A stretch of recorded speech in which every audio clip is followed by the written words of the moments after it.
السلام علیکم ورحمۃ اللہ وبرکاتہ۔ الحمد للہ وحدہ والصلاة والسلام علی من لا نبی بعدہ، اما بعد فاعوذ باللہ من الشیطان الرجیم، بسم اللہ الرحمن الرحیم۔ هو الذی انزل من السماء ماء لکم منه شراب ومنه شجر فيه تسيمون ينبت لكم به الزرع والزيتون والنخيل والأعناب ومن كل الثمرات إن في ذلك لآية لقوم يتفكرون إلى آخر الآية۔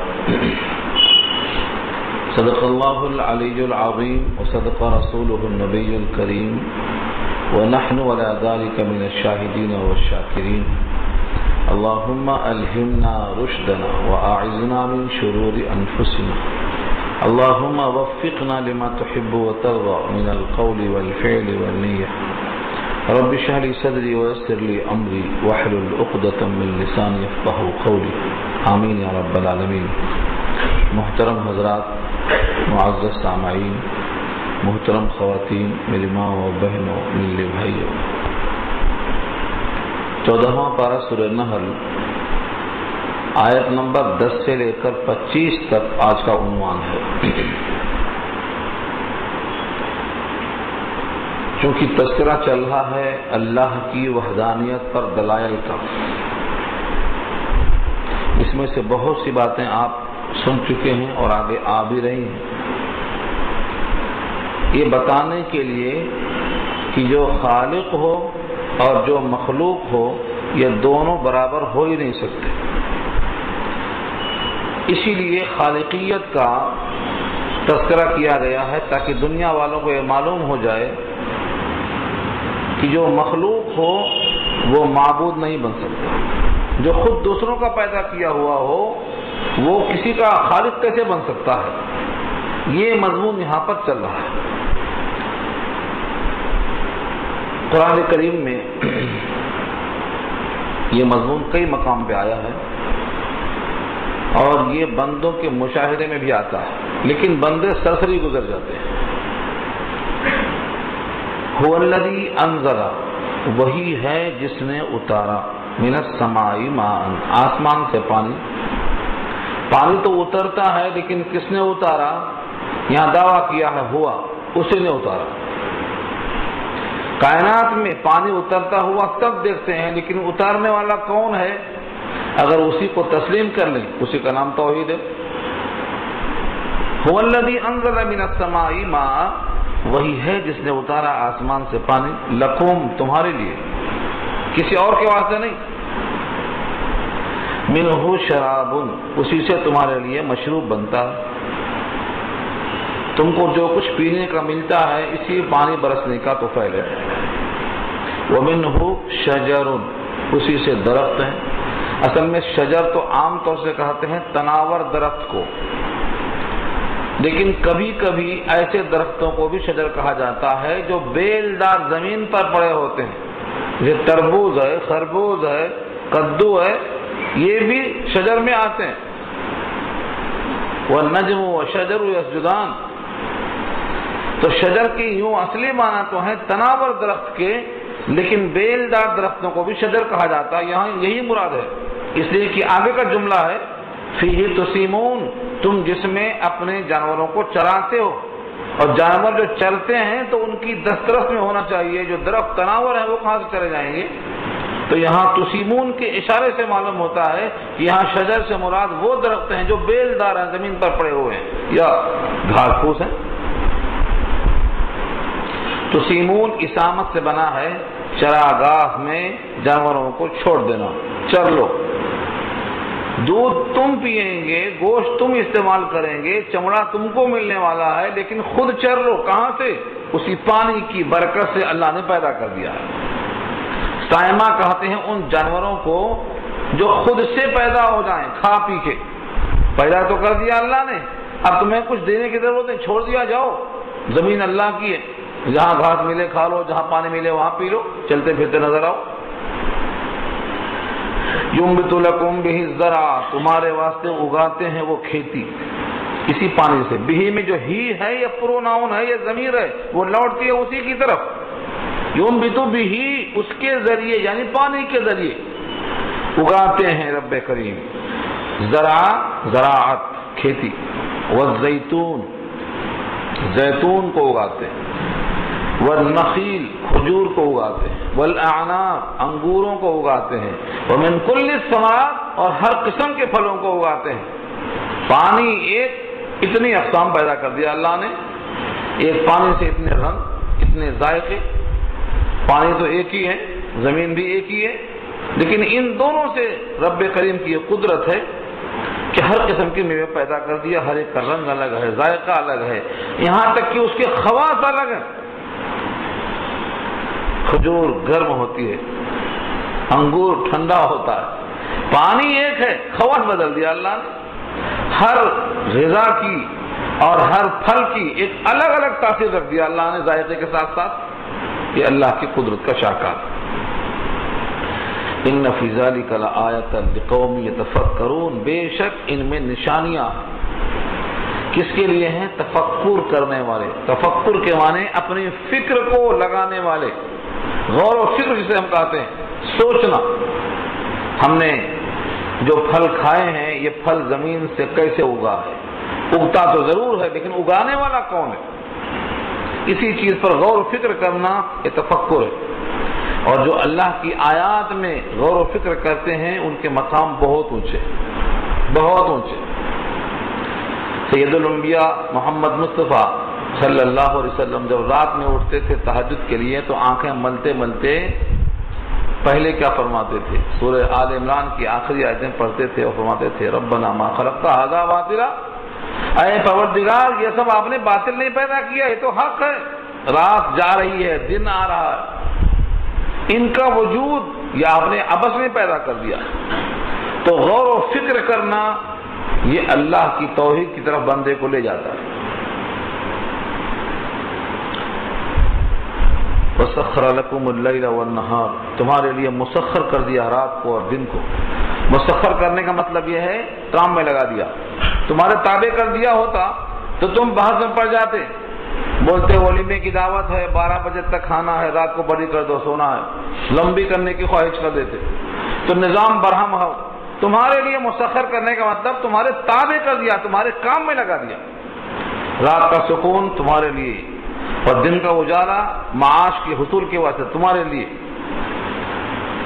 والشمس والقمر، سورج کو لگا دیا کام پہ، چاند کو لگایا، والنجوم تاروں کو لگایا. مسخرات، یہ سب کے سب تمہارے کام میں لگے ہوئے ہیں، بے امرہ، اس کے حکم سے. تارے تمہاری قدرت میں نہیں آ سکتے، تم تو وہاں تک پہنچتے بھی نہیں، تم حکم کیا دے سکتے ان کو؟ وہ تارے تمہارے حکم سے نہیں ہیں تمہارے کام میں لیکن اللہ کے حکم سے. تو نجوم تمہارے مسخر کیے ہوئے تمہارے لیے مگر اللہ کے حکم سے.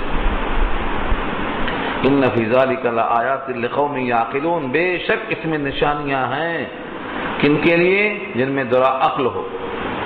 عقل ہو، اس میں بہت زیادہ غور و فکر نہیں نظر آتا آنکھوں سے. سورج ہے، یہ چاند ہے، یہ تارے ہیں، یہ سب ڈوبتے ہیں نکلتے ہیں. ذرا بھی عقل ہے، دیوانہ اگر نہیں ہے تو ان کو ذرا بھی عقل ہے تو دیکھ سکتا ہے کہ یہ سب کس کے حکم سے چلتے ہیں. اس میں بھی غور و فکر کرنے والوں کے واسطے دعوت ہے. وما ذرأ لكم في الارض مختلفا، اور جو پیدا کیا تمہارے واسطے زمین سے مختلف. کیا مختلف؟ الوان، لون کی جمع، لون مانے رنگ. الوانہ، اس کے رنگ مختلف قسم کا رکھا. زمین ایک ہے، پانی ایک ہے، جتنے پھول ہیں ہر پھول کا رنگ الگ. اس رنگ میں آپ کو اللہ نے واضح کر دیا کہ اللہ ہر شے پہ قادر ہے، وہ جو چاہے کر سکتے ہیں، مگر اس میں دھیان دینے کی ضرورت ہے. فرمایا ان فی ذلک لآیہ، بے شک نشانیاں ہیں ان میں. لقوم یذکرون، ایسی قوم کے واسطے جو تذکر کرے، ذرا توجہ کرے، ذرا دھیان دے دے. وَهُوَ الَّذِي سَخَّرَ الْبَحْرَ، اسی نے مسخر کیا تمہارے واسطے سمندروں کو. لِتَأْكُلُوا مِنْهُ لَحْمًا طَرِيًّا، تاکہ تم کھاؤ اس میں سے تازہ گوشت. ذبح کرنے کی ضرورت نہیں، جو مچھلی ملی وہ خود بخود گوشت ہے، تازہ گوشت آپ کے اشارہ کر دیا، ذبح کرنے کی حاجت نہیں ہے، ہاتھ میں آتے ہی وہ گوشت ہے، اس میں کچھ کرنا نہیں ہے آپ کو۔ یہ ہے لحمن طریہ، طریہ مانے تازہ، لحمن کی صفت ہے تازہ ترین گوشت۔ یہ پہلا فائدہ ہے سمندر کا۔ وَتَسْتَخْرِجُوا مِنْهُ حِلْيَةً، اور نکالتے ہو تم اس سے زیور، موتی ہے، موگا ہے، مرجان ہے، یہ سب تم نکالتے ہو سمندروں سے۔ حلیہ مانے جس سے زیور بنایا جائے، عورتیں عام طور سے ہار بناتی ہیں، یہ قیمتی قسم کے جواہرات حلیہ کے معنی زیور، اور آج تو مختلف قسم سے سونے کے ساتھ چاندی کے ساتھ جڑے جا رہے ہیں۔ حلیتن کے ساتھ کہا تلبسونہا، تم اس کو پہنتے ہو، تلبسونہا تم اس کو پہنتے ہو، حالانکہ صیغہ مذکر استعمال ہوا ہے، پہنتی ہیں عورت۔ لکھا ہے شارحین نے، اس میں اشارہ یہ ہے مرد کا حق ہے عورت کی زینت کرنا، اگر عورت زینت نہیں کرتی ہے تو شوہر کے حق تلفی ہو رہی ہے۔ عورت پہنتی ضرور ہے لیکن مرد کے لیے پہنتی ہے، اس کا فائدہ شوہر کو پہنچتا ہے، اس کی آنکھوں میں تلذذ پیدا ہوتا ہے۔ جب انسان عمدہ چیزوں کو دیکھتا ہے تو اس کے قوت بصریہ کو ایک قسم کا سکون ملتا ہے، یہ ذوق نظر ہے۔ تو اللہ نے تم پہنتے ہو جو کہا، تمہاری خاطر عورتیں پہنتی ہیں، یہ مطلب ہے۔ وَتَرَى الْفُلْكَ، تیسرا فائدہ، اور تم دیکھتے ہو کشتیوں کو، فلک کشتیاں، وَتَرَى الْفُلْكَ، اور تم دیکھتے ہو کشتیوں کو، مواخر فیہ، مواخر جمع ہے ماخرتن کی، جس کے معنی آتے چیرتے ہوئے پانی کو چلی جانا، فیہ اس سمندر کے اندر پانی کی سطح کو جو سیال ہے، رقیق ہے، پتلی ہے، مگر یہ چیرتی ہوئی چلی جاتی ہے، تم دیکھتے ہو اتنا وزندار کشتی میں سامان بھرا ہوا ہے لیکن چیرتی ہوئی نکل جاتی ہے۔ اور تبتغوا من فضلہ، اور تاکہ تم اللہ کا فضل تلاش کرو، رزق مراد ہے یہاں پر۔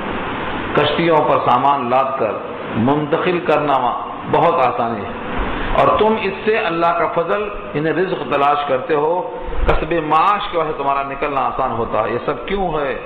وَلَعَلَّكُمْ تَشْكُرُونَ، تاکہ تم شکر گزار بن جاؤ۔ تمہارے واسطے اللہ نے کشتی کو پیدا کیا، دریا کو پیدا کیا، مچھلی کو پیدا کیا، موغا اور مرجان کو پیدا کیا، تمہارے واسطے یہ سب چیزیں، تم ان چیزوں کو دیکھتے ہو، استعمال کرتے ہو۔ کبھی سوچا کہ پیدا کس نے کیا؟ جس نے پیدا کیا ہے تمہاری پیشانیوں کا حقدار وہی ہے۔ وَأَلْقَى فِي الْأَرْضِ رَوَاسِيَ، اور ڈال دیا زمین میں بوجھ، القا ڈالا، زمین پانی پر، پانی پر زمین کا مطلب جیسے پانی پر کشتی ہلتی رہتی ہے، یہ زمین بھی ہلتی رہتی۔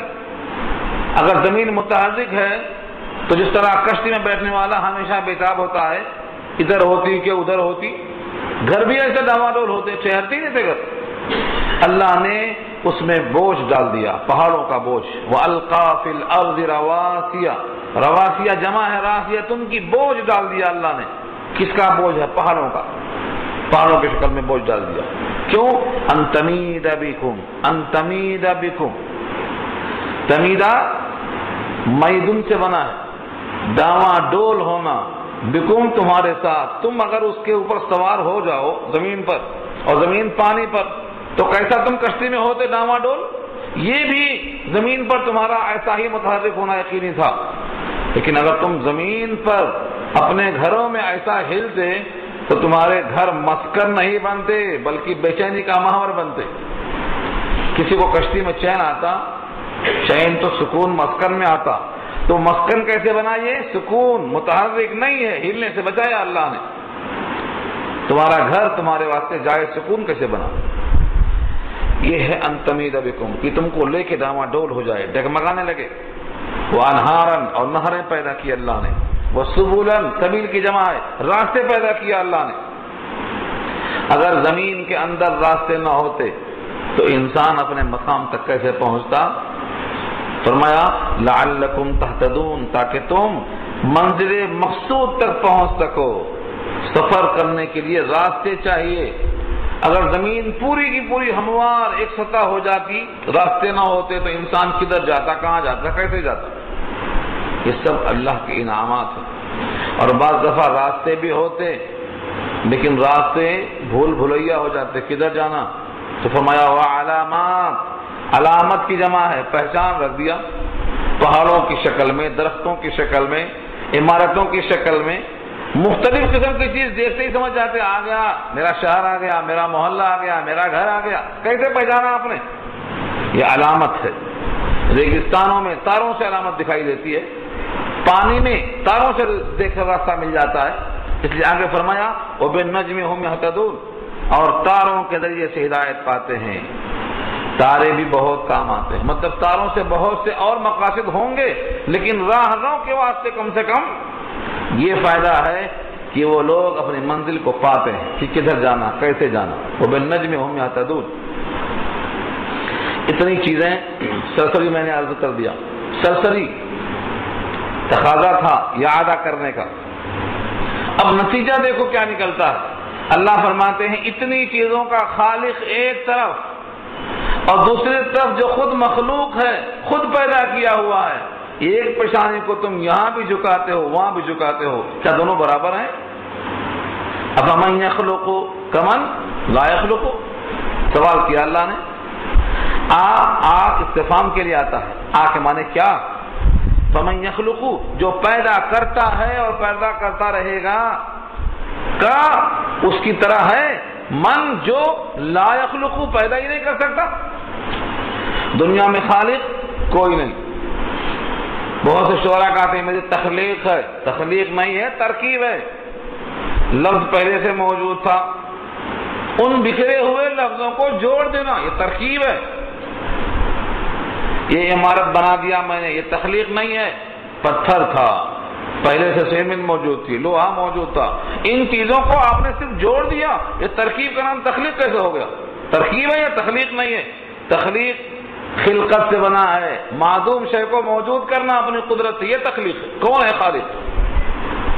کوئی شاعر تخلیق نہیں کر سکتا، بکھرے ہوئے لفظوں کو جوڑتا ہے، تعریف کرتا ہے، وہ تخلیق نہیں کرتا ہے۔ تو یہاں اشارہ کر دیا اللہ نے، یہ خلاصہ ہے پچھلی تمام آیات کا کہ بنا جو پیدا کرتا ہے اور جو پیدا نہیں کرتا ہے، ایک خالق ہے، ایک مخلوق ہے، ایک قادر ہے، ایک محتاج ہے، کیا دونوں برابر ہیں؟ افلا تذکرون، کیا تم دھیان نہیں دیتے؟ یہ سارے انسانوں سے خطاب ہے، کیا تم دھیان نہیں دیتے؟ اگر تم دھیان دیتے تو جس پیشانی کو تم جھکاتے ہو رب کریم کے سامنے بحیثیت خالق کے کہ وہ میرا خالق ہے، مالک ہے، رازق ہے، وہی پیشانی تم جھکاتے وہاں بھی یہ تمہارے سامنے محتاج دکھائی دیتا ہے۔ تمہاری عقلوں کو کیا ہو گیا؟ کیا تم دھیان نہیں دیتے؟ اور یہ چند نعمتیں ہیں جن کا ذکر ہم نے کیا ہے، یہ مشت نمونہ از خروارے، بطور نمونے کے چند ہم نے پیش کیا ہے۔ ایسی نعمتیں اللہ کی اگر تم جمع کر کے گننا چاہو تو تم گننے پر طاقت نہیں رکھتے۔ کیا مضمون ہے؟ گن سکتے؟ ہر انسان کتنا غریب ہو، کتنا مفلوق الحال ہو، کتنا پریشان حال ہو، اللہ کی وہ نعمتوں کو گننا چاہے تو گن نہیں سکتا۔ اس کے جسم کے پارٹس اتنے قیمتی ہیں، کسی دولت مند کی ساری دولت لگ جائے تو دینے کو تیار نہیں ہوگا۔ آپ کی آنکھیں کتنے کی ہیں، کتنے میں دیں گے آپ بتائیے؟ آنکھیں دیں گے آپ؟ کہیں گے نہیں نہیں نہیں، یہ قیمت سے نہیں مل سکتی۔ ہاں مرے بعد دیتے یہ سمجھ کے کہ مرے بعد کیا ضرورت ہے، حالانکہ مرے بعد کا اندھا اٹھے گا قیامت میں، وہاں بھی ضرورت پڑے گی۔ اسی وجہ سے کہا گیا ہے تو مالک نہیں ہو، مستعار ہے تمہارے پاس۔ لیکن یہ انسان اللہ کی نعمتوں کو جب گن بھی نہیں سکتا ہے تو ایسے محسن کو فراموش کیسے کرتا ہے؟ وَإِن تَعُدُّوا، اور اگر تم شمار کرو، عَدَّ يَعُدُّ مانے گننا، شمار کرنا، نعمت اللہ کی نعمت ہے، آنکھ ہے، کان ہے، دل ہے، جسم کے اندر اتنے حصے ہیں کہ تشریح اعضاء میں لگ جائے تو کتاب بنتی ہے۔ تشریح اعضاء، جسم کے سارے اندر کتنے احکام، کتنے پارٹ بنے انسان کے، اور اس کے کتنے زیادہ کارآمد آلات جسم میں انسان کے باریک باریک رگیں ہیں، ایک ایک رگ کا تعلق کہاں کہاں سے، یہ شاہکار انسان کبھی سوچ نہیں سکتا ہے۔ 3 ادھیریوں میں پیدا کیا اللہ نے۔ وَإِن تَعُدُّوا نِعْمَةَ اللَّهِ، اگر تم اللہ کی نعمتوں کو گننا چاہو، لا تحصوها، تو تم ان کو شمار نہیں کر سکتے۔ بے شمار نعمتوں میں سب سے عظیم نعمت انسان کے لیے ہے کہ وہ ایمان والا بن جائے۔ دنیا میں ایمان اور صحت، یہ 2 بڑی نعمتیں ہیں، لیکن انسان اس سے غافل ہے۔ جب صحت بگڑ جاتی ہے، جب سمجھ میں آتا ہے کہ صحت کیا چیز تھی۔ جب تک صحت مند ہے، جب تک گلچھرے اڑاتا، یاد نہیں آتا اس کی حفاظت کیسے کرنا۔ ان اللہ لغفور الرحیم، بے شک اللہ البتہ غفور الرحیم ہے۔ غفور کے معنی مغفرت کرنے والے اور رحیم کے معنی رحم کرنے والے، بڑی رحمت والے، بڑی مغفرت والے۔ اتنی تمام باتوں کو لے کر انسان اگر یہ سمجھتا ہے کہ میں کچھ باتیں بتاؤں گا، کچھ باتیں نہیں بتاؤں گا، کچھ نعمتیں میری پوشیدہ ہیں، یا اس کا عقیدہ ایسا ہے کہ کچھ زبان سے دکھائے، ظاہر کرے گا، کچھ چھپائے گا۔ اللہ کا علم اتنا محیط ہے کہ تمہارے دل میں جو بات پوشیدہ ہے وہ بھی، جو ظاہر ہے وہ بھی، جو ابھی دل میں نہیں آئے گی آئندہ آنے والی ہے وہ بھی، وہ اللہ کے علم میں اللہ نے یہاں تک کر رکھا ہے۔ تم اپنے مالک سے چھپانے پر قادر نہیں ہو، تم چھپا ہی نہیں سکتے۔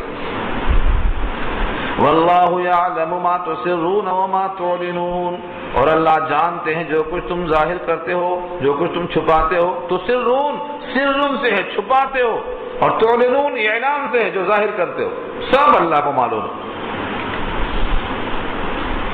اس کے باوجود کہ اللہ سب کچھ جانتے ہیں، تم اللہ کی آنکھوں کے سامنے کس کو سجدہ کرتے ہو؟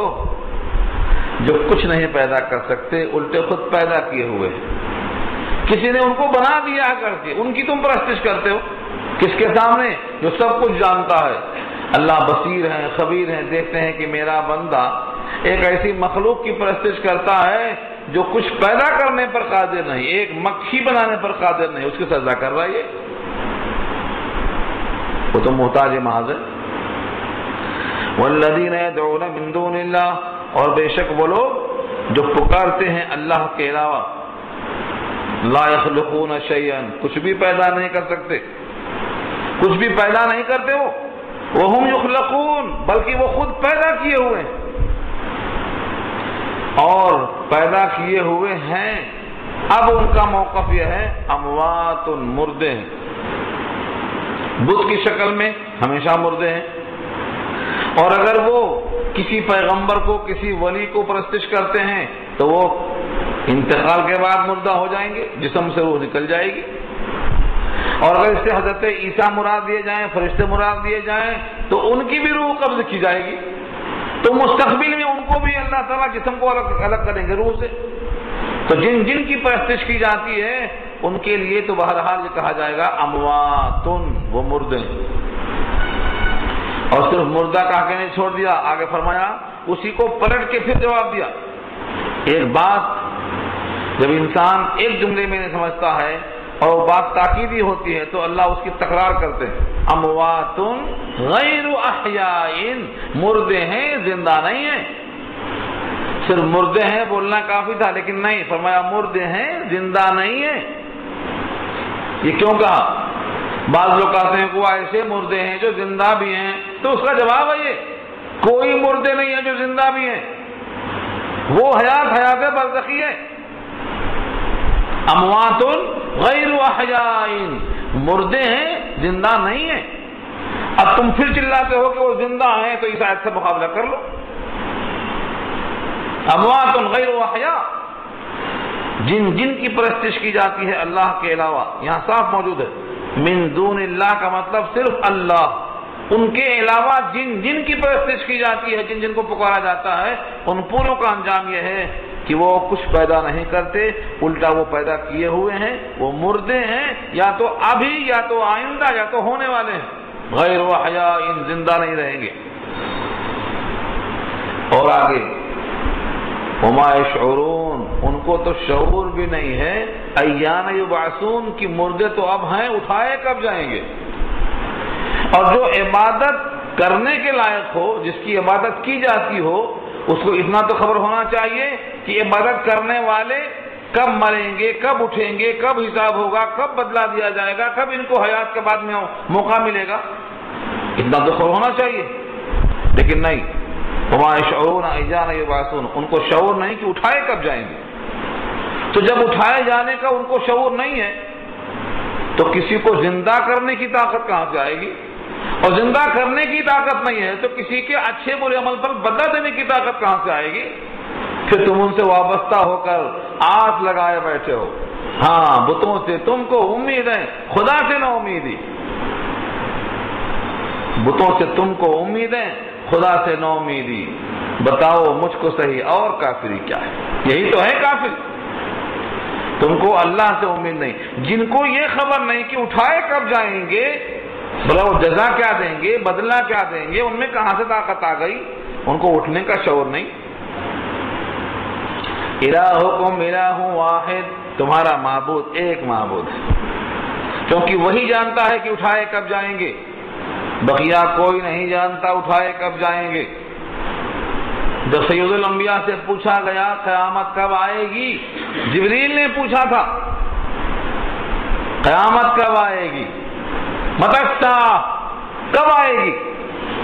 ایک حدیث کا نام ہے حدیث جبریل۔ کیوں؟ جبریل امین انسان بن کر سوال کرنے آئے تھے، اس کا ٹکڑا ہے یہ، مشہور حدیث ہے۔ کیا سوال کیا؟ متی الساعہ، قیامت کب آئے گی۔ آپ نے کیا کہا؟ مل مسئول عنہا بأعلم من السائل، مسئول عنہا، جس سے سوال کیا جا رہا ہے، سائل سے زیادہ اس معاملے میں وہ بھی نہیں جانتا۔ یعنی یہ تو اللہ کے پاس ہے کہ وہ کب اٹھائے گا، کسی کو اٹھائے گا۔ مجھے بتائیے سید الانبیاء کا یہ جواب کیا بتاتا ہے؟ صرف اللہ ہی کو معلوم ہے کہ کائنات کے مردے کب اٹھائے جائیں گے۔ اس لیے جب اسی کو معلوم ہے تو حقیقت میں تمہارا معبود ایک ہی معبود ہے۔ الہکم الہ واحد، الہکم الہ واحد، تمہارا معبود بس ایک معبود ہے۔ فالذین لا یؤمنون بالآخرۃ قلوبهم منکرۃ وهم مستکبرون، بس جو لوگ ایمان نہیں رکھتے آخرت پر، ان کے دل منکر ہو رہے ہیں اور وہ تکبر کر رہے ہیں۔ تکبر کی بنا پر آخرت کے انکار پر ڈٹے ہوئے ہیں۔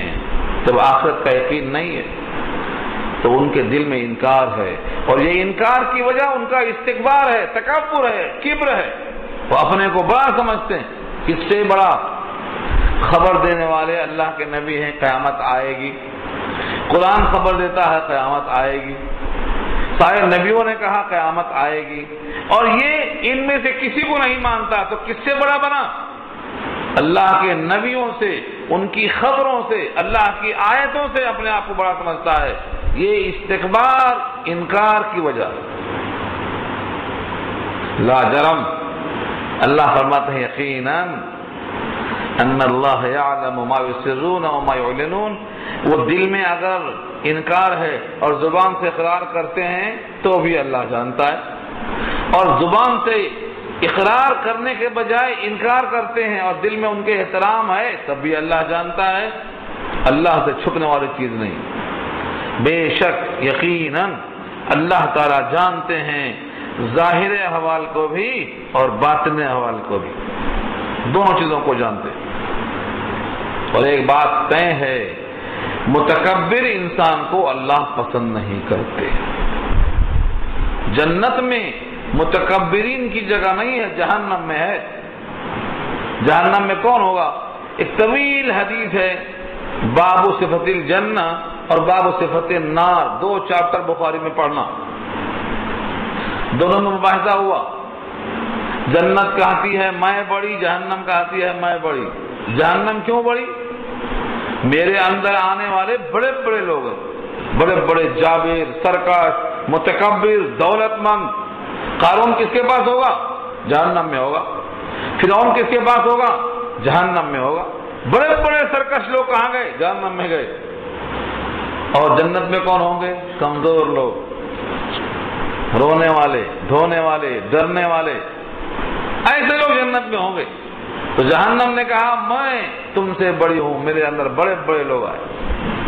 سوال جواب بہت لمبا ہے، ہیڈنگ بتا دیا میں نے، وہیں دیکھنا، ہیڈنگ بتا دیا میں نے صرف۔ آخر میں اللہ فرماتے ہیں جنت مقام ہے کمزوروں کے لیے، کمزور جو متواضع ہیں، خشوع رکھنے والے ہیں، تقوی رکھنے والے ہیں، اللہ کا ڈر رکھنے والے ہیں، خدا کا خوف اتنا ہے کہ خدا کا حکم توڑنے سے بچنے والے ہیں، جنت ان کا مقام ہے۔ اور جہنم جابر، ظالم، سرکش، ان انسانوں کا مقام ہے۔ تو اللہ فرماتے ہیں انہ لا یحب المستکبرین، بے شک اللہ پسند نہیں کرتے تکبر کرنے والوں کو۔ جو تکبر کرتا ہے اس کو اللہ کیا کرتے ہیں؟ ذلیل کرتے ہیں۔ اگر یہاں نہیں ذلیل کیا تو کہیں نہ کہیں ضرور کرتے ہیں۔ اللہ کا وعدہ ہے من تکبر وضعہ اللہ، سید الانبیاء کا ارشاد ہے من تکبر وضعہ اللہ، جو تکبر کرتا ہے اللہ اس کو ذلیل کرتے ہیں۔ تکبر کرنے والوں کو اللہ پسند نہیں کرتے، انہ لا یحب المستکبرین، تکبر کرنے والے انسانوں کو اللہ نہیں چاہتے، اس لیے تکبر کرنے والے کو اللہ کیا کرتے ہیں؟ پست کرتے ہیں، ذلیل کرتے ہیں، اس کی قسمت میں ذلت لکھ گئی۔ اللہ تعالیٰ فرماتے ہیں جب تکبر اللہ کو پسند ہی نہیں ہے اور کسی میں تکبر ہے تو وہ اللہ کا محبوب بندہ نہیں بن سکتا بلکہ معطوب بنتا۔ فرمایا الکبریاء ردائی والعظمت ازاری، کبریا میری چادر ہے اور عظمت میری تہبند ہے، مجھ کو یہ لباس پسند ہے، یہ کوئی چھیننا چاہے گا تو جہنم میں ڈال دوں گا۔ اللہ کو یہ بات پسند نہیں۔ اگر کوئی بندہ تکبر کرتا ہے، اکڑ کے چلتا ہے، قرآن کریم کی دوسری آیتوں میں آپ سن چکے ہیں لا تمشی فی الارض مرحا، زمین پہ اکڑ کے مت چلو۔ زمین پر اکڑ کے چلنے والا نہ لمبا ہو کر آسمان تک پہنچے گا، نہ زمین کو پہلے پیروں پھاڑ سکتا، جہاں ہے وہی رہے گا۔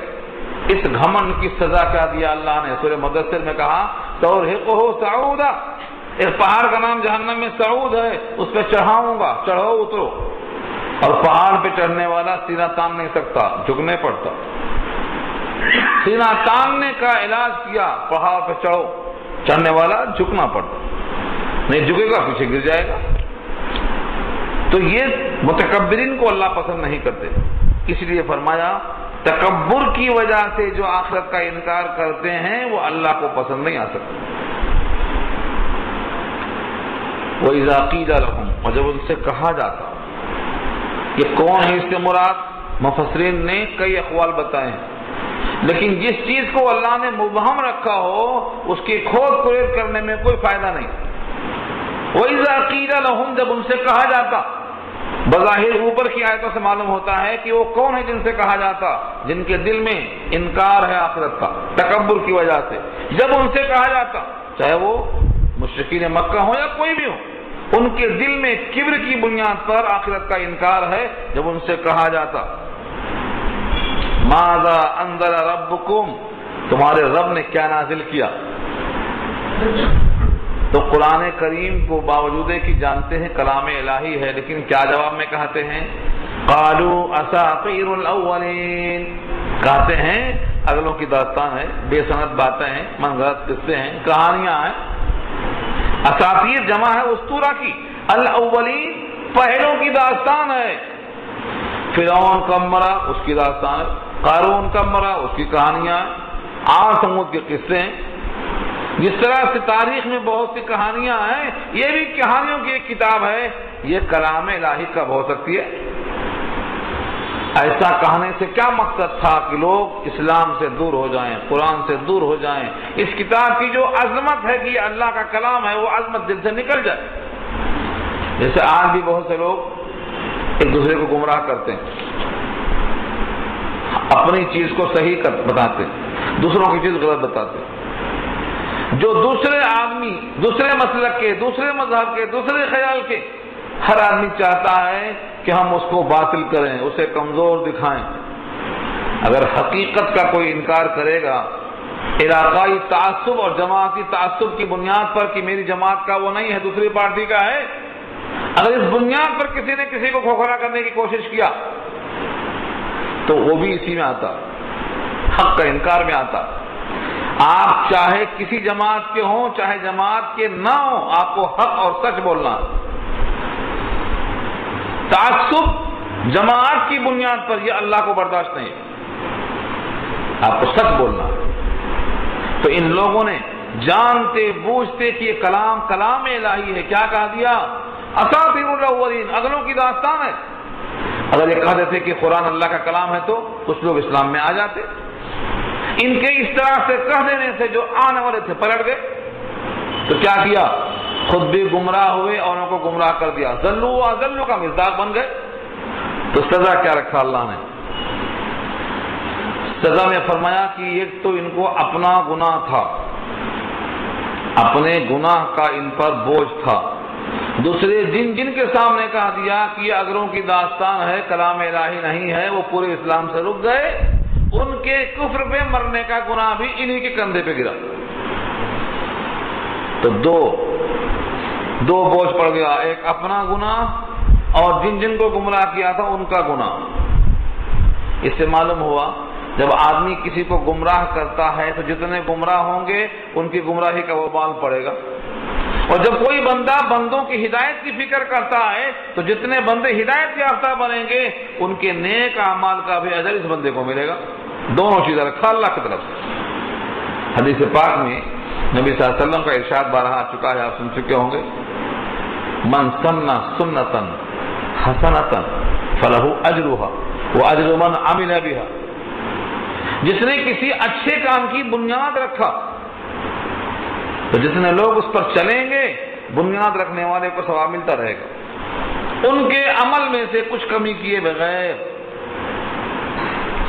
اور کسی نے برے کام کی بنیاد رکھا، من سن سنتا سیئۃ فعلیہا وزرھا ووزر من عمل بھا، جتنے گمراہ ہوئے ان گمراہوں کا وبال بھی کندھے پر اس کے پڑتا چلا جائے گا۔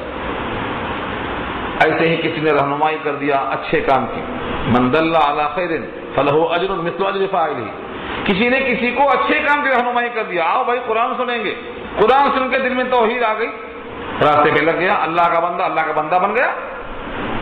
تو جن لوگوں نے رہنمائی کی ہے ان کے کھاتے میں اس کا ثواب پہنچتا جائے گا جب تک کہ ہدایت پر رہے گا۔ یہی بات یہاں سکھائی جا رہی ہے۔ دیکھیے آیت، جب ان سے کہا جاتا ہے کہ آپ کے رب نے کیا نازل کیا تو کہتے ہیں بے سند باتیں ہیں، پہلوں سے داستان چلی آتی ہے، لِيَحْمِلُوا أَوْزَارَهُمْ، تاکہ وہ لادیں اپنا بوجھ۔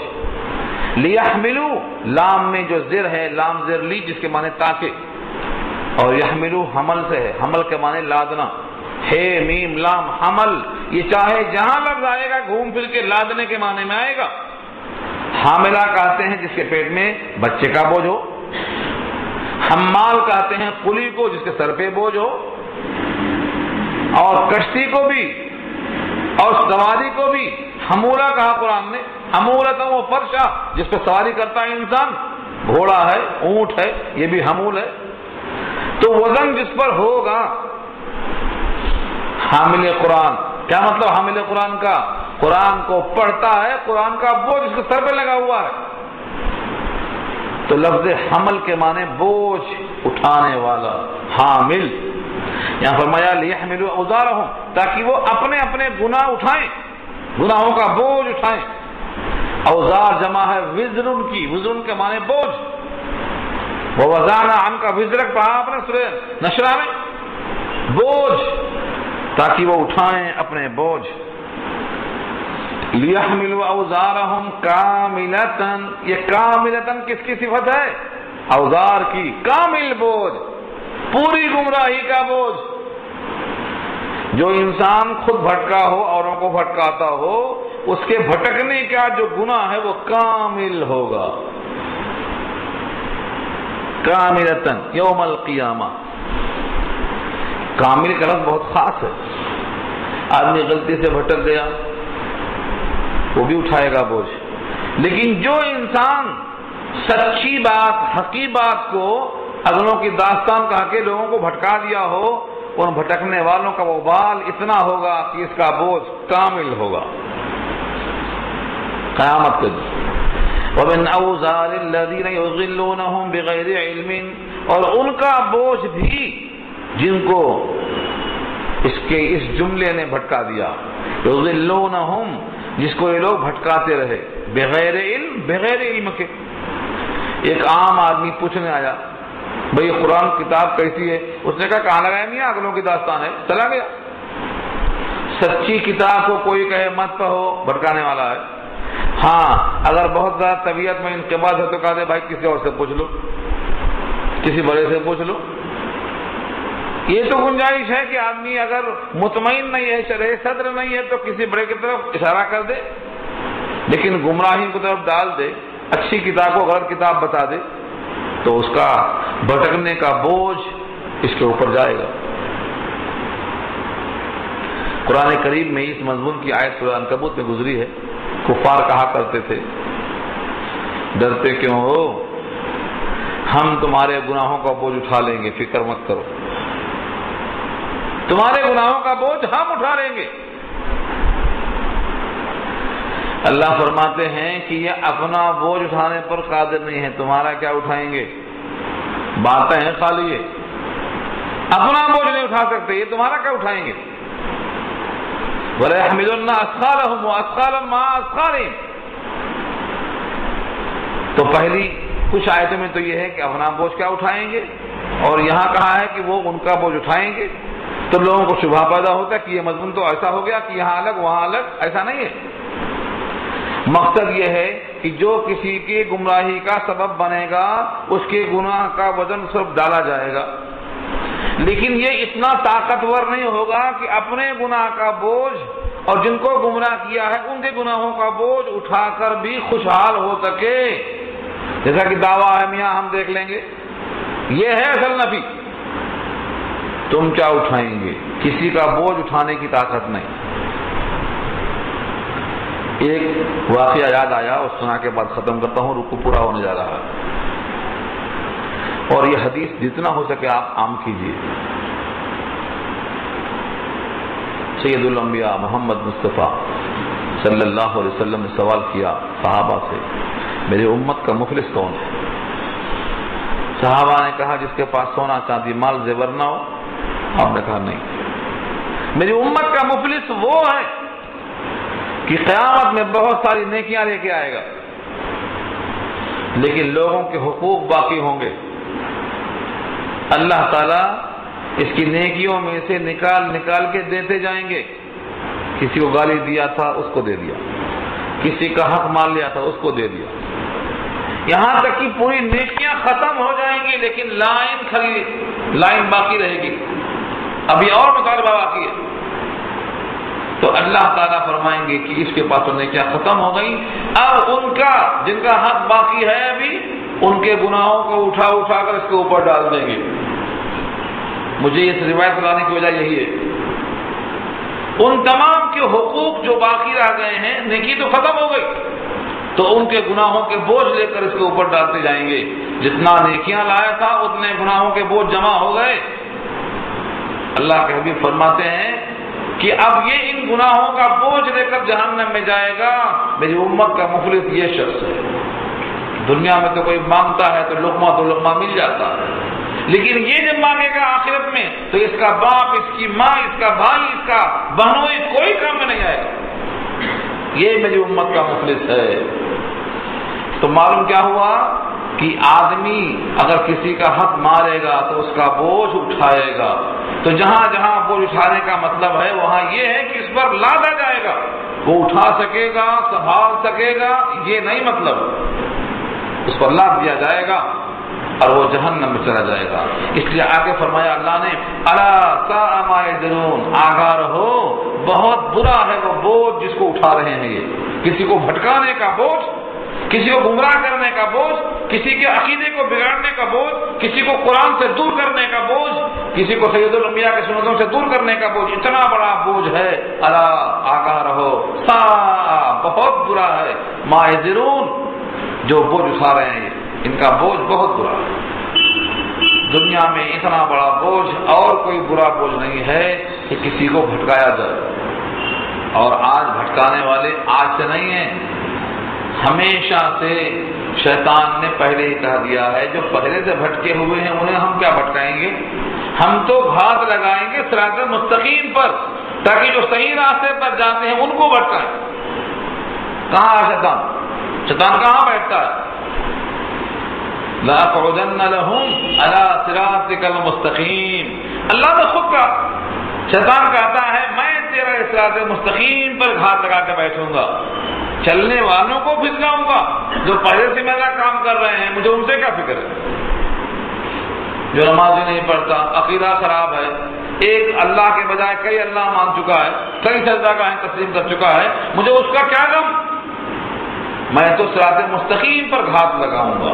لَأَقْعُدَنَّ لَهُمْ عَلَىٰ صِرَاطِكَ الْمُسْتَقِيمِ. قرآن کے الفاظ ہیں، آپ تلاوت کثرت سے کرو اور ایسے الفاظ آئیں تو رک کے ذرا سوچو شیطان کہاں گھات لگاتا ہے. الحمدللہ اللہ کے فضل و کرم سے رکوع مکمل ہو گیا. دعا کر لیجیے.